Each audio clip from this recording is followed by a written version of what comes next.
Hello everybody, I hope you are well. Today's video once again features Clyde Sutton Sensei, a long-term Aikido man from Musubi-ryu Aikido in Hamilton here in New Zealand. This is the second part of his study of Ushiro Ryote Dori, so a two-handed grab from behind, and he talks about the reality of this as an attack, and he talks about the biomechanics of how your body should work correctly to get yourself out of this very vulnerable position. Some really interesting stuff in here. It's worth some study. I hope you enjoy it. If you do, normal stuff, smash the like button, click the little bell thing so you get notifications, and enjoy the clip.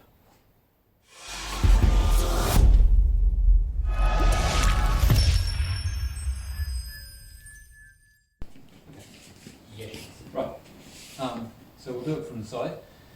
So when Mark was grabbing Min, so Min was stepping back to here. Now this is an interesting one. He's holding me up this time, so I don't even need to do anything. I can just let go and my hands are already lifting. So if he's trying to hold my weight up through my shoulders, that's great. Because he's already lifting up. His muscles are tuned to, he's got his muscles pushing up, so I just have to let go and everything pops up. So that's good for me if you start lifting me up. Okay? So I want to do what you're doing to Min. Which was getting there, he's locking over, so it's trying to push my arm forward, and also he'd pull Min's arms back, okay, back behind his hips. Now at this point, I've got a lot of tension in my shoulders that I don't want there, okay, and I can't easily bend that arm, cause the biceps to bend. And so all I do is twist my body to one side or the other, and now if you look at the relationship between my hip and that arm, my hip is now functionally behind that arm, isn't it? And if I keep turning, it's a long way behind that arm. And this is where, and it's about the way your body functions as a biomechanical system. So as strong as you can, okay, I can't get that forward enough to start the bicep bend. Okay, so I just shift so it's in front of my hip now. Strong. Yeah. I might do that to the other side a little too. But I just want that completely relaxed in every part of my body.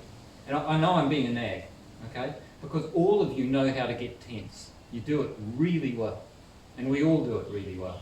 So I'm trying to get you to forget about the rest of your body and just let one... Okay, so do it again and we want to come up. I just want that to happen. I want this stretch to happen. Now I want to throw them forward.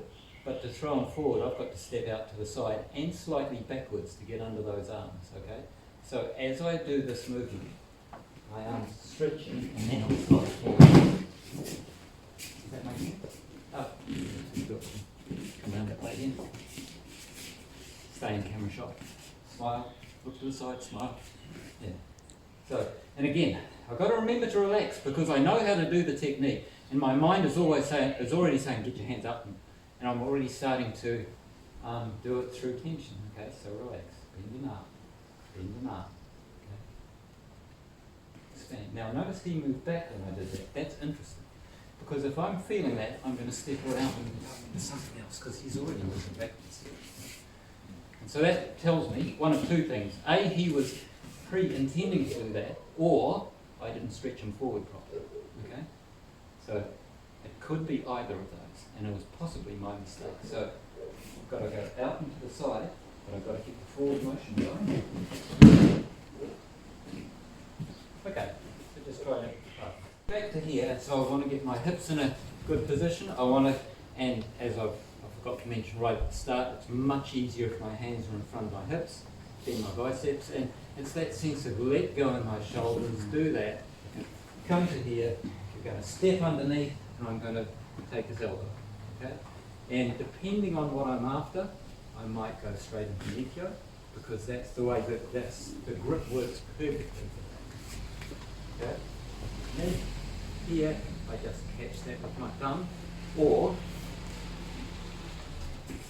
once I've got to here and notice I'm not just touching him, I've shifted his balance. Okay?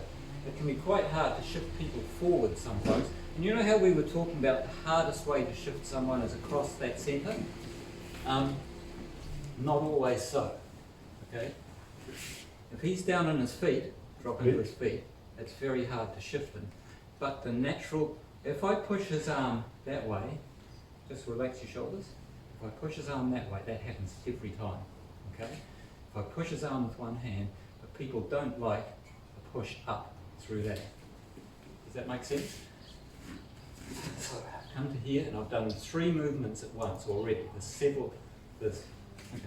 This is happening to initiate, okay. The turn is happening and then my elbow is in, okay. 3 movements. Over to here, this hand is going to let go. So I know I'm not going to break that out first because I'm going to get hit in the face by that elbow as soon as I break out. Okay?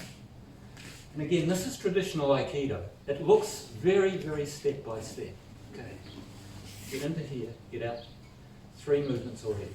As I step through, I've taken control of that elbow and his balance already. Okay? And I'm just looking at where is he going to functionally fall the easiest. And if I'm going to do Ikkyo, I'll just grab there, okay, and I don't push my arms at all, I just move my feet. But when I say I don't push out. I put a little bit of pressure into his elbow.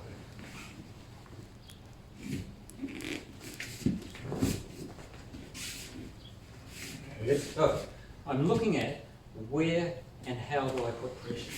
So when I get to here, the pressure from this arm is downwards, okay? The pressure from my body is forwards, and we get the combination movement.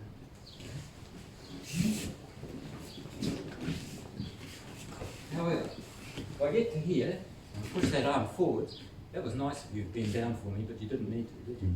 Stand up again. If I push forwards in a traditional Ikkyo, just take a step and turn, and turn. Okay. So the pressure looks like it's forward, but the pressure here is this roll over and down, and the forward is away from my feet. If that makes sense.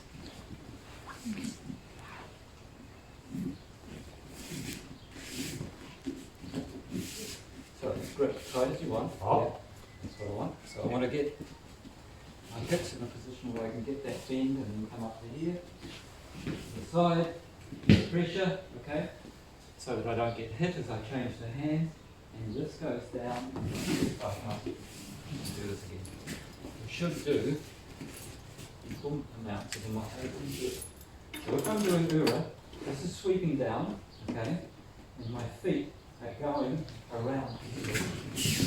And I want it to be a tight spiral down, because there's nothing he can do about stopping that. Big circles look nice, but it gives him time to be able to pull, which I don't want to happen.